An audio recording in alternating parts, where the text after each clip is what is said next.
Hello everyone, welcome to the channel knowledge bell. हमारी इस ongoing Sainik school entrance exam की quick revision series में आज के इस वीडियो में हम देखने वाले हैं सोशल साइंस के एसएसटी के कुछ वेरी इंपॉर्टेंट क्वेश्चंस जो एंट्रेंस एग्ज़ाम के पर्सपेक्टिव से सैनिक स्कूल के लिए बहुत ही इंपॉर्टेंट है। इसके पहले अभी तक हमने जीके का पोर्शन कवर किया है और क्लास 9 साइंस का बहुत इंपॉर्टेंट पोर्शन कवर किया है। आने वाले दिनों में हम आगे और भी टॉपिक्स कवर करते जाएंगे और एक क्विक रिवीजन के फॉर्म में पूरा सिलेबस कंप्लीट करेंगे। तो अगर अभी तक आपने चैनल को सब्सक्राइब नहीं किया है तो kindly subscribe the channel knowledge bell और इसके साथ ही बेल नोटिफिकेशन को भी ऑन कर लें ताकि जब भी सैनिक स्कूल से रिलेटेड कोई वीडियो अपलोड हो वो आप तक सबसे पहले पहुंचे। तो चलिए शुरू करते हैं आज का ये सोशल साइंस का सेशन। फर्स्ट क्वेश्चन है, when did the constitution became ready? A 26 January 1950, B 26 December 1949, C 26 January 1930 और डी 26 जनवरी 1949। इस क्वेश्चन ने हमसे ये पूछा है कि कॉन्स्टिट्यूशन हमारा इंडिया का रेडी कब हुआ, हमारा संविधान रेडी कब हुआ। नाउ दिस क्वेश्चन पे बहुत इंपॉर्टेंटली आप नोटिस करिए दैट क्वेश्चन इज आस्किंग कि कॉन्स्टिट्यूशन रेडी कब हुआ, और एक क्वेश्चन इसी से रिलेटेड आता है कि when did constitution get implemented, मतलब कॉन्स्टिट्यूशन फोर्स में कब से आया, लागू कब से हुआ। तो देखिए यहाँ 4 ऑप्शंस प्रोवाइडेड हैं, चारों ही 26 डेट के हैं तो काफ़ी कंफ्यूजिंग ऑप्शंस हैं, पर इसका करेक्ट आंसर आपके पास होने वाला है 26 नवंबर 1949। 26 नवंबर 1949 को कॉन्स्टिट्यूशन जो था वो बनाया गया, अडॉप्टेड किया गया असेंबली के द्वारा। ओके, एंड 26 जनवरी 1950 वो डे था जिस दिन कॉन्स्टिट्यूशन अपने रोल में आया, फोर्स में आया। सो अगर आपको क्वेश्चन आता है कि when did the constitution came into force या केम इनटू रोल, तो आप इसका आंसर लिखेंगे 26 जनवरी 1950, क्योंकि ये क्वेश्चन आपसे पूछ रहा है किस दिन से संविधान लागू हुआ। Moving to the question number 2, what is the full form of FIR? FIR का फुल फॉर्म क्या है? A full information report, A B full investigation report, C first information report and D first investigation report. FIR is something जो आप police station में जाके complaint file कराते हैं for the very first time, जब कहीं पे क्राइम होता है, कोई वॉयलेंस होता है या आपके यहाँ किसी के यहाँ चोरी हुई है या इन केस कोई घटना हुई है और आपको पुलिस को इन्फॉर्म करना है। तो जो आप फर्स्ट टाइम जाके पुलिस को इन्फॉर्म करेंगे तो आप जनरली सुना होगा आपने कि हम FIR रजिस्टर कराते हैं। सो उस FIR का यहाँ इन्होंने मतलब पूछा हुआ है। तो इस FIR का करेक्ट आंसर है, मतलब होता है first information report.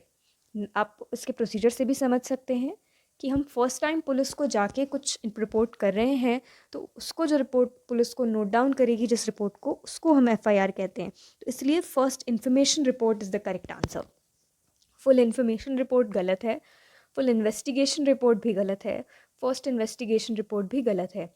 First information report is the correct answer. इसका रीज़न भी मैंने आपको बताया कि आप फर्स्ट टाइम जाके, इसको लॉजिकली याद रखिए कि जब आप फर्स्ट टाइम पुलिस के पास जाके कोई क्राइम रजिस्टर्ड कराते हैं, रिपोर्ट कराते हैं, तो आप उसकी इन्फॉर्मेशन फर्स्ट पर्सन होते हैं जो पुलिस को प्रोवाइड कर रहे हैं, तो इसलिए होती है, वो कहलाती है फर्स्ट इन्फॉर्मेशन रिपोर्ट। आप इसको बहुत लॉजिकली याद रखिए, FIR फर्स्ट इन्फॉर्मेशन रिपोर्ट। बहुत ही इंपॉर्टेंट क्वेश्चन है, हायर लेवल के एग्जाम्स में तक कई बार पूछा गया है, तो आप लोगों को भी ये पूछा जा सकता है, बिल्कुल इसे मार्क करके इंपॉर्टेंटली पढ़ें। The full form of FIR is first information report. Option C is the correct answer. Moving to the question number 3, these are made to protect our natural vegetation and wildlife. मतलब इसमें पूछा है question में कि ये जो 4 options नीचे provided हैं इनमें से क्या हैं जो हमारे नेचुरल वेजिटेशन और वाइल्ड लाइफ को प्रोटेक्ट करने के लिए बनाए गए हैं। तो सबसे पहले तो आप ये समझिए कि व्हाट इज़ द नीड, हमें क्यों रिक्वायरमेंट है national vegetation and wild life को प्रोटेक्ट करने की। जैसे जैसे हमारी ह्यूमैनिटी और बढ़ रही है, जैसे जैसे ह्यूमन सिविलाइजेशन और बढ़ता जा रहा है, मोस्ट ऑफ द टाइम आपने भी देखा होगा हम फॉरेस्ट को कट करके उनमें सेटलमेंट्स डेवलप कर रहे हैं, उनमें घर बना रहे हैं, रोड बना रहे हैं, इंडस्ट्रीज सेटअप कर रहे हैं। तो इससे जो हमारा वेजिटेशन है, नेशनल वेजिटेशन, वाइल्ड लाइफ, कुछ एनिमल्स भी हैं एक्सटिंक्ट होते जा रहे हैं, तो इसलिए एक बहुत रिक्वायरमेंट हो गई है कि हमें इन सबको प्रोटेक्ट करना बहुत इंपॉर्टेंट है। तो इन सबको प्रोटेक्ट करने के लिए जो गवर्नमेंट है हर कंट्री की, कुछ प्रोग्राम्स रन करती है। इसी तरीके से कुछ प्रोग्राम हमारी गवर्नमेंट ऑफ इंडिया ने भी रन किए हुए हैं, जैसे for protection of tigers, tiger project reserve चलता है। इससे रिलेटेड हमने लास्ट सेशन में एक क्वेश्चन किया हुआ था, मानस नेशनल पार्क कहाँ सिचुएटेड है, वो बहुत इंपॉर्टेंट क्वेश्चन था। अगर अभी तक आपने सेशन अटेंड नहीं किया है तो लिंक ऊपर दी हुई है आई बटन पे, अब जाके वहाँ से वो सेशन भी अटेंड कर लीजिए या लिंक आपको डिस्क्रिप्शन में भी मिलेगा। मूविंग टू दिस क्वेश्चन, तो हमने अभी समझा कि नेशनल वेजिटेशन और वाइल्ड लाइफ को प्रोटेक्ट करना क्यों ज़रूरी है। तो ये जो 4 ऑप्शन है हमारे पास, इसमें से हमें बताना है कि कौन से ऐसे मेजर्स लिए जाते हैं जिससे हम नेशनल वेजिटेशन और वाइल्ड लाइफ को प्रोटेक्ट कर सकते हैं। तो ऑप्शन ए है हमारे पास national park, option B biosphere reserve, option C wild life sanctuary and option D all the above. तो नेशनल पार्क्स में हम जाते हैं, कई सारे नेशनल पार्क्स हैं, जैसे मैंने अभी मानस नेशनल पार्क का नाम लिया, बायोस्फीयर रिजर्व्स भी हैं, वाइल्ड लाइफ सेंचुरी, ये सारे ही जो ऑप्शंस हैं ये मेजर्स लिए जाते हैं नेशनल वेजिटेशन या wild life, extinct animals, endangered animals को प्रिवेंट करने के लिए, प्रोटेक्ट करने के लिए, सॉरी। तो इसका करेक्ट ऑप्शन होगा हमारा D, all the above. Okay, तो ये तीनों भी आप याद रखिएगा।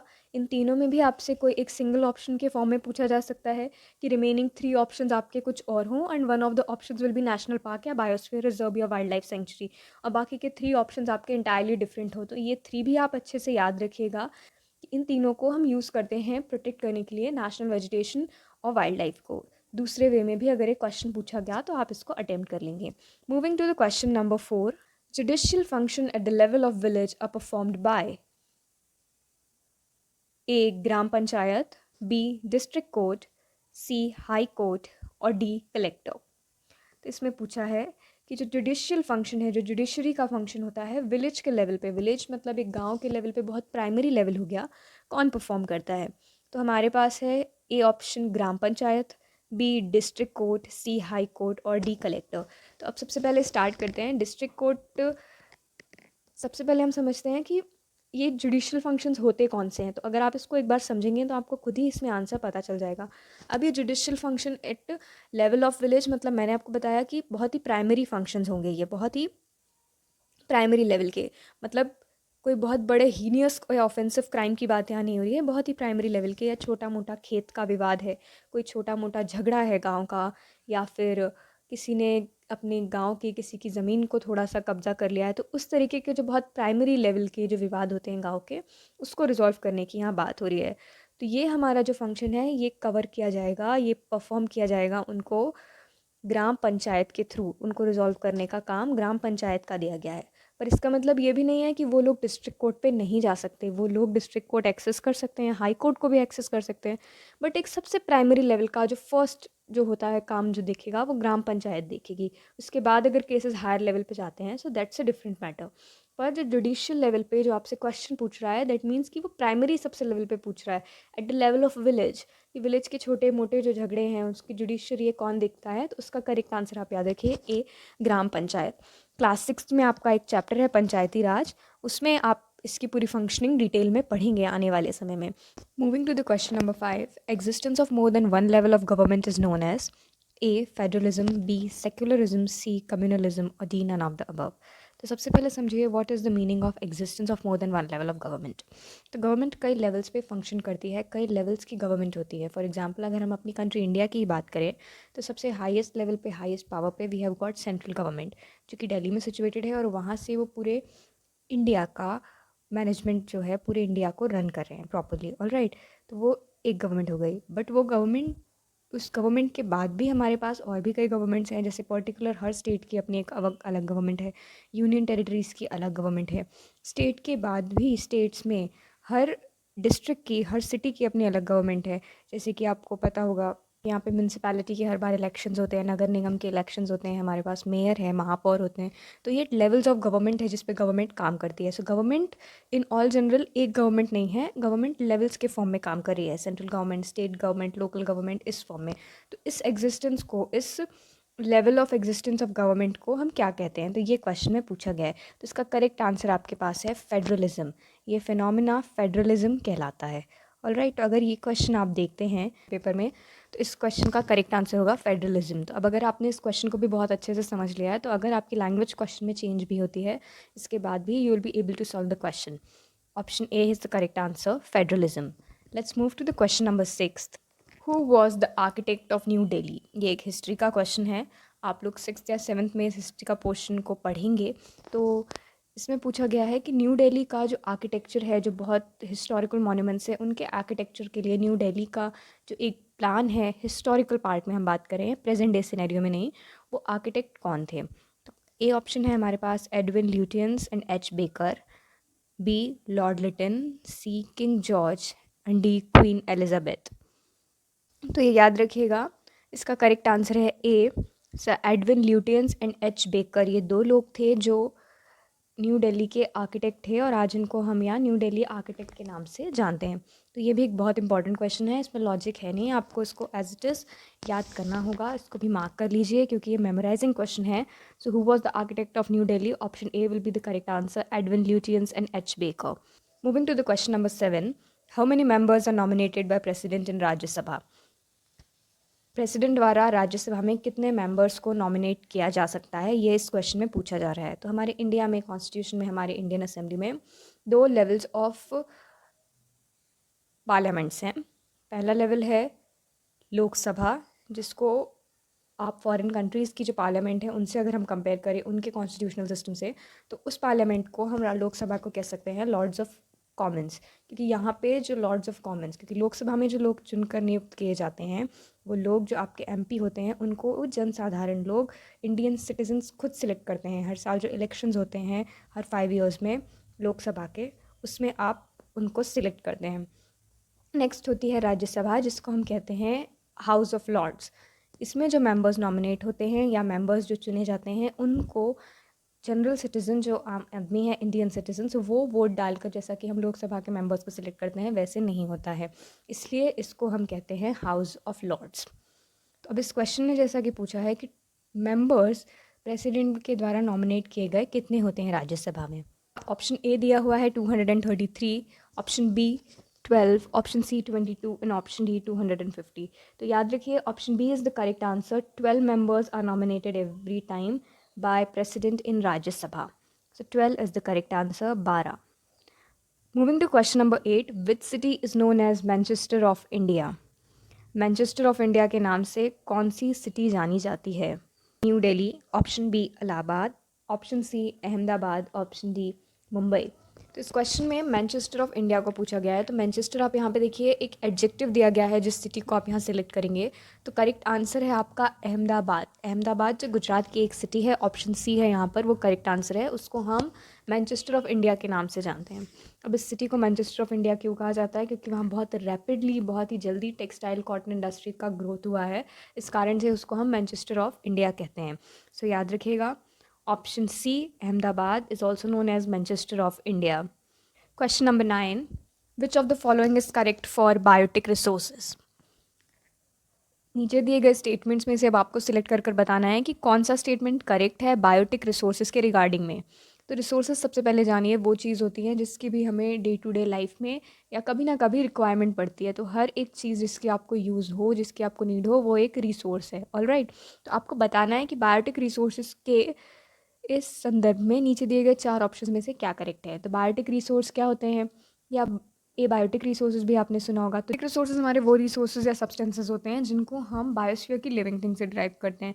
जैसे कि हम फॉरेस्ट से ड्राइव करें, फॉर एग्जांपल बायोटिक रिसोर्स हमारे हो गए फॉरेस्ट, एनिमल्स, बर्ड्स, ये सारे के सारे हमारे बायोटिक रिसोर्सेज हैं। ऑन द अनदर हैंड, जिन चीज़ों को हम नॉन लिविंग थिंग से ड्राइव करते हैं, वो हमारे सारे एबायोटिक रिसोर्सेज हैं। तो बायोटिक रिसोर्सेज की अगर आपको डेफिनेशन क्लियर है तो ये क्वेश्चन आप बहुत ही ईजिली सॉल्व कर पाएंगे। एक इम्पॉर्टेंट क्वेश्चन, तो देखिए, ऑप्शन ए है made by humans, option B derive from living things, option C derive from non living things and option D non biodegradable in nature. अब सिंस हमने अभी नॉन बायोटिक रिसोर्सेज की definition को जाना कि जो बायोस्फीयर की लिविंग थिंग से डिराइव होते हैं, उनको हम बायोटिक रिसोर्सेज कहते हैं। तो अगर आपका डेफिनेशन क्लियर है, आपने इसको अच्छे से समझ लिया है, तो आप तुरंत इस आंसर को पहचान जाएंगे कि इस क्वेश्चन का करेक्ट आंसर होगा B, derived from living things. तो करेक्ट आंसर है इसका B, derived from living things. Biotic resources are derived from living things. Moving to the question number 10, the young Bengal movement was led by A Swami Vivekananda, B William Jones, C Henry Louis विवेंडियन Derozio, D Mamata Banerjee. तो start करते हैं हम सबसे पहले कि young Bengal movement क्या था। तो यंग बंगाल जो था, उसको एक group of free Bengali thinkers को हम कहते थे, जो पर्टिकुलरली कैलकाटा के हिंदू कॉलेज से इमर्ज करे थे। तो इन लोगों के ग्रुप को यंग बंगाल कहा गया। तो ये और इनसे एक मूवमेंट डेवलप हुआ जिसको हम कहते थे young Bengal movement. Detailed history में आपको जानने की रिक्वायरमेंट नहीं है क्योंकि बहुत ही डिटेल्ड मूवमेंट है। एक तो हम इसके सर्फेस पे ही रहेंगे जहाँ तक हमारा सिलेबस और क्वेश्चन हमें परमिट कर रहा है। So I will not be going into the detail. तो ये बस आपको एक इंट्रोडक्टरी पता होना चाहिए दैट यंग बंगाल मूवमेंट में जो यंग बंगाल था वो एक group of Bengali free thinkers थे जो कलकत्ता के हिंदू कॉलेज से इमर्ज हो रहे थे। अब इनको एक दूसरे नाम से भी जाना जाता था जो कि था देरोजियंस। देरोजियंस, ठीक है। और ये नाम आया हिंदू कॉलेज के उनके एक टीचर के नाम से, हेनरी लुई विवियन देरोजियो। तो इससे आपको पता चल रहा है कि जो करेक्ट आंसर होने वाला है इस क्वेश्चन का वो है C, Henry Louis Vivian Derozio. तो यंग बंगाल मूवमेंट अगर आपको आता है was led by Henry Louis Vivian Derozio. तो ये जो मैंने आपको बैक स्टोरी बताई इसके रिगार्डिंग बताई क्योंकि इससे रिलेटेड एक और बार क्वेश्चन आ चुका है कि Derozians are related to which movement. तो अब अगर आपको ये पता हो गया है कि young Bengal movement was led by Henry Louis Vivian Derozio और ये मूवमेंट एक बंगाल फ्री थिंकर्स का मूवमेंट था जिनको हम देरोजियंस भी कहते थे। तो किसी भी फॉर्म में आप क्वेश्चन आए you will be able to solve it. पर इसको आप अभी जॉट डाउन कर लीजिए that young Bengal movement led by Henry Louis Vivian Derozio was a group of free thinker Bengalis emerging from Hindu College of Kolkata. All right, moving to the question number 11. How many MPs are elected to Rajya Sabha? तो ये seat से related जितने questions हैं वो एक बहुत important questions हैं, चाहे लोकसभा की सीट्स हों या फिर राज्यसभा की। ऐसे क्वेश्चंस बार बार पूछे जा रहे हैं तो इनको बहुत अच्छे से आप रिवाइज़ कर लीजिए। मैं आपको एक फ्लो चार्ट के प्रोवाइड में नेक्स्ट वीडियो में प्रोवाइड कर दूंगी कि किस स्टेट में कितनी सीटें हैं, कुछ major important state, not all the states, जिनके रिलेटेड बार बार क्वेश्चंस आ रहे हैं। तो आप उसको एक बार अच्छे से रिवाइज कर लीजिएगा so that will be easier to you. तो इस क्वेश्चन में कनेक्ट होते हैं राज्यसभा में टोटल सीटें पूछी गई हैं। तो एट प्रेजेंट राज्यसभा में 245 सीट्स हैं। इसमें कहीं क्वेश्चन में इन शॉर्ट मेंशन नहीं है कि कितनी सीट्स हैं, बट ये पूछा है how many MPs are elected to Rajya Sabha. That means that the question is asking about the seats. तो आपका करेक्ट आंसर होगा D, 245। 245 MPs are elected to Rajya Sabha. Moving to the question number 12, which of the following is the fundamental right of Indian citizens? Indian citizens के fundamental rights से regarding एक question है। पूछा गया है कि नीचे दिए गए 4 ऑप्शन में से कौन सा इंडियन सिटीजन्स का फंडामेंटल राइट है। ऑप्शन ए है right to equality, option B right to education, option B right to freedom of religion और डी ऑल ऑफ दीज। तो ये जो 4 ऑप्शंस दिए गए हैं इसमें से 3 ऑप्शंस तीनों ही आपके फंडामेंटल राइट्स हैं, right to equality, right to education, right to freedom of religion. तो करेक्ट आंसर है आपका डी, ऑल ऑफ दीज, क्योंकि all the above 3 provided rights are your fundamental rights और the fundamental rights of the Indian citizens. Moving to question number 13, how many fundamental rights are there in Indian constitution. तो ये again एक question है Indian fundamental rights से regarding कि कितने fundamental rights provided हैं Indian constitution में एक इंडियन सिटीजन के लिए। तो ऑप्शन ए है 5, बी 8, सी 6 और डी 7। तो इसका करेक्ट आंसर आप नोट डाउन कर लीजिए, C 6 is the correct answer. 6 fundamental rights are there in the Indian constitution. इस क्वेश्चन को मार्क भी कर लीजिए, बहुत ही इंपॉर्टेंट क्वेश्चन है। साथ ही साथ 6 उन इंडियन कॉन्स्टिट्यूशन के फंडामेंटल राइट्स का नाम ले रही हूँ, so jot them down. The first one is right to equality, second fundamental right is right to freedom, third is right against exploitation, fourth is right to freedom of religion, fifth is culture and educational rights and sixth is right to constitutional remedies।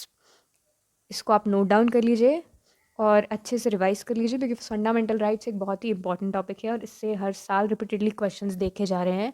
So be prepared, इस साल भी आपको paper में question देखने मिल सकता है। Moving to the question number 14। Question number 14 states Amul stands for A, Amul जो एक मिल्क ब्रांड है, भारत का काफ़ी प्रसिद्ध मिल्क ब्रांड है, उसके रिगार्डिंग ये क्वेश्चन है। ए आनंद मिल्क यूनाइटेड लिमिटेड, बी आनंद मिल्क यूनियन लिमिटेड, सी अहमदाबाद मिल्क यूनियन लिमिटेड और D Ahmedabad milk United limited. तो करेक्ट आंसर है इसका बी, आनंद मिल्क यूनाइटेड लिमिटेड। ये अमूल का फुल फॉर्म है, आनंद मिल्क यूनाइटेड लिमिटेड। अमूल एक कोऑपरेटिव ब्रांड है, कोऑपरेटिव सोसाइटी है। आनंद से स्टार्ट हुआ था, आनंद गुजरात में एक जगह का नाम है, इसलिए इसका नाम आनंद मिल्क यूनियन लिमिटेड है। तो याद रखिएगा Amul stands for Anand milk union limited. और अगर आपको इस फॉर्म में भी क्वेश्चन आए कि सबसे पहले कहाँ से स्टार्ट हुआ था दैट मूवमेंट, तो आप लिख सकते हैं आनंद मिल्क यूनियन लिमिटेड। अमूल से रिलेटेड एक बहुत इंपॉर्टेंट क्वेश्चन है दैट वाइट रिवोल्यूशन मिल्क से एसोसिएटेड जो आपका इंडिया में रेवोल्यूशन हुआ जिसके बाद मिल्क का प्रोडक्शन इनॉर्मसली इम्प्रूव हुआ, उस प्रोसेस को, उस पूरे फेस को हम वाइट रेवोल्यूशन कहते हैं। और इफ क्वेश्चन आता है फादर ऑफ वाइट रेवोल्यूशन, तो ये भी आप नोट डाउन कर लीजिए that doctor Varghese Kurien is often regarded as father of white revolution. Doctor Varghese Kurien is the father of white revolution in India. ये भी नोट डाउन कर लीजिए, सिंस हम अमूल के पार्ट में हैं तो वाइट रेवोल्यूशन भी एक बहुत इंपॉर्टेंट क्वेश्चन है। Moving to the last question, that is the question number 15। Supreme court was established on. Supreme court की स्थापना कब हुई थी, ये इस क्वेश्चन में पूछा गया है। ए 26 जनवरी 1950, बी 15 अगस्त 1945, सी 26 नवंबर 1945 और डी 15 अगस्त 1950। उसका करेक्ट आंसर है option A 26 January 1950। The same day आपका कॉन्स्टिट्यूशन लागू हुआ था। अभी एक क्वेश्चन में हमने किया दैट वाज द डे जिस दिन सुप्रीम कोर्ट एस्टैब्लिश हुआ था, तो याद रखिए 26 जनवरी 1950 सुप्रीम कोर्ट एस्टैब्लिश हुआ था। Option A is the correct answer. इस 15th क्वेश्चन के साथ आज का ये हमारा सेशन ख़त्म होता है। थोड़ा लंबा सेशन था बट बहुत ही इंपॉर्टेंट था। कहीं भी आपको डाउट्स हों तो एक बार दोबारा इस सेशन को रिवाइज कर लीजिए और साथ ही जो इंपॉर्टेंट क्वेश्चंस बताए हुए हैं उनको जॉट डाउन कर लीजिए और डेली उनको एग्ज़ाम तक रिवाइज करिए। That will be very beneficial. आने वाले ऐसे ही सभी वीडियोस से जुड़े रहने के लिए kindly subscribe the channel knowledge bell and press the bell notification next to it so that you will be notified every time we upload a video. इसके साथ ही अगर आपको वीडियो अच्छा लगा हो और यूज़फुल लगा हो तो kindly like the video and share it. आप मुझे कमेंट करके भी बता सकते हैं कि नेक्स्ट आपको किस टॉपिक से रिलेटेड क्वेश्चंस की प्रिपरेशन चाहिए, so I will be uploading them for you. Thank you.